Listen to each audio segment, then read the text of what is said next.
உச்சநீதிமன்ற தடையை மீறி ஜல்லிக்கட்டு நடத்துவோம் என பாலமேடு அலங்காநல்லூர் பகுதி பொதுமக்கள் தெரிவித்துள்ளனர்.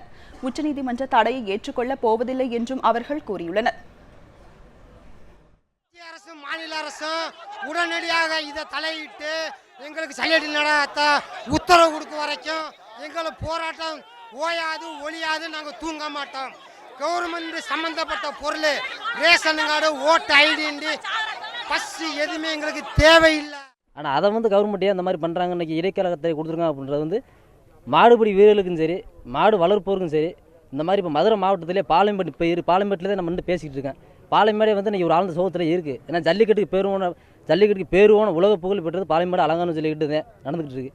ஆனால் அது ரொம்ப ரொம்ப ஒரு ஏமாற்றமாக இருக்குது. மத்திய கவர்மெண்ட், மாநில கவர்மெண்ட், உச்சநீதிமன்றம் நல்ல பரிசீலனை பண்ணி இன்னைக்கு இரவாக நாளை காலை விடியும் பொழுது நல்ல பொழுதாக அமையணும்னா ஜல்லிக்கட்டு கண்டிப்பாக நடத்தப்படும் அப்படின்ற உத்தரவை சொல்லணும். அப்படி சொல்ல தவறிவிட்டால் தமிழக அரசாங்கம் சரி, இந்திய தேசிய அரசாங்கம் இருந்தாலும் சரி, எம்எல்ஏ இருந்தாலும் சரி, எம்பி இருந்தாலும் சரி, யார் இந்த பகுதிக்கு ஓட்டு கேட்டு வந்தாலும் இந்த சுற்றுவட்டார கிராமத்தின் சார்பாக நான் சொல்ல ரொம்ப கடமைப்பட்டிருக்கிறேன்.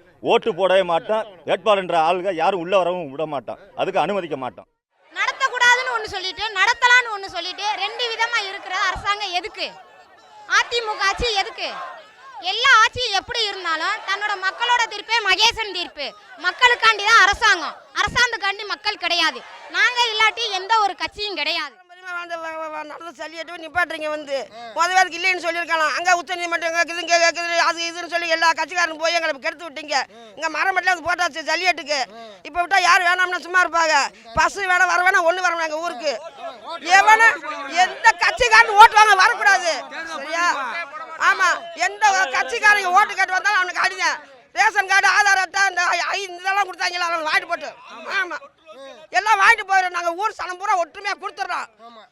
நீங்கள் வச்சுக்கிட்ட யாருங்க ஓட்டு கேட்டால் அவங்க மரியாதை ஜல்லிக்கட்டு நடக்காட்டி ஜல்லிக்கட்டு நடக்கிறது வரைக்கும் பஸ்ஸுக்கு போகாது.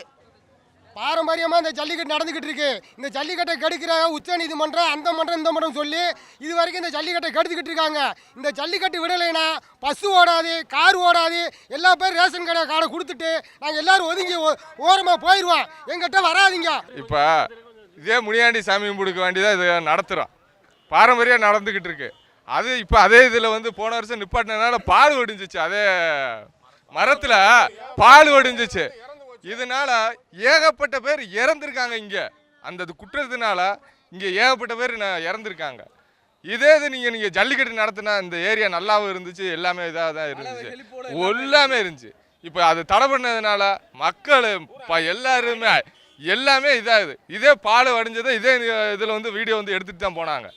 அந்த மரம் இதே முனியாண்டி முன்னுக்கு இது மரத்தில் பால் ஒரு 3 நாளாக வடிஞ்சிச்சு. ஏன் வடியுது அப்படின்னா இதே காரணனால தான். அதாவது விலங்கல் நலவாரியம் சொல்கிறாங்க. தமிழகத்துக்கு மட்டும்தான் விலங்கல் நலவாரியம் இருக்கா, இல்லை இந்தியா முழுசுக்கு இருக்கா? ஒன்று கேள்வி. ஏன்னா தமிழகத்தில் மட்டும்தான் இந்த வீர விளையாட்டை தடை பண்ணுறதுக்கு விலங்கல் நலவாரியம் வருது. ஆனால் இதே கேரளாவில் மாட்டை அடித்து தின்றாங்க. அங்கே போய் ஒன்றும் செய்ய முடியல. இந்த விலங்கல் நலவாரியம் மற்ற ஸ்டேட்காரங்க ஒன்றுமே செய்ய முடியல. என்னதான் செய்யறது? ஒன்று நாங்கள் ஜல்லிக்கட்டு கண்டிப்பாக இந்த நடத்தியே தீர்வோம். வருஷம் அதாவது ஜல்லிக்கட்டுல மாட்டை துன்புறுத்தலாம் சொல்றோம். நாங்க மாட்டை துன்புறுத்தல. நாங்க மாட்டை 1 வருஷமா என்ன வளர்ப்பு வளர்க்குறோம்னு எங்களுக்கு தான் தெரியும். அதுக்கு எவ்வளவு செலவாகுது என்ன ஆகுதுன்னு.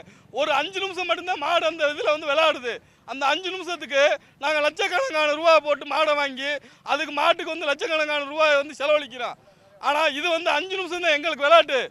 ஏன்னா பிள்ளை தான் ஒரு எங்களோட இன்னொரு பிள்ளை தான் மாடு. இதை நீங்க தமிழக அரசு நிப்பாட்டாம இருக்குன்னு நினைக்கிறேன்.